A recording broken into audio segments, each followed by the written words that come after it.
δύο αρχηγοί μαζί με τον κύριο Κομίνη. Εξηγεί ακριβώς τώρα όποιος μπορεί να καταλαβαίνει τι λέει ο κύριος Κομίνης στον κύριο Βιερίνια. Έλα Κωστή.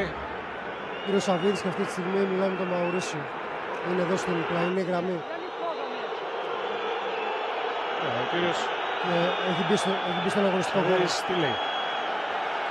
Να φύγουν οι παίκτες. Λέει από την ομάδα του να φύγει, αν δεν κάνω λάθος, ο κύριος Σαββίδης. Ο Ιβάς Σαββίδης στον αγωνιστικό χώρο μπήκε. Ο Βιερίνια λέει να φύγουν. λέει όχι, αλλά όλοι ξαναμπαίνουν μέσα στο γήπεδο πάντως. Και ο κύριος Δημητριάδης από πλευρά ΣΑΕΚ λέει να φύγουν οι παίκτες της ΣΑΕΚ από τη μία πλευρά. Ο κύριος Μίχελ έχει πάει μπροστά στον διαιτητή. Ο κύριος Σαββίδης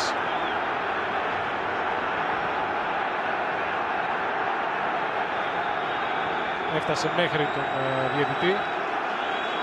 Έλα Μανώλη μου. Άλλοι τους παίκτες της ΣΑΕΚ να έρθουν από την αντίθετη πλευρά. Ενώ τώρα υπάρχει ένταση και είναι ποδοσφαιριστές στον αγωνιστικό χώρο. Είναι και ο Λουτσέσκο εκεί, είναι και ο άνθρωποι της ΣΑΕΚ από τον πάγκο. Δεν έχει μείνει. Ο Σαββίδης πάει προς τον πάγκο της ΣΑΕΚ. Αυτή τη στιγμή τον βλέπετε στους αναπληρωματικούς που ήταν εκεί.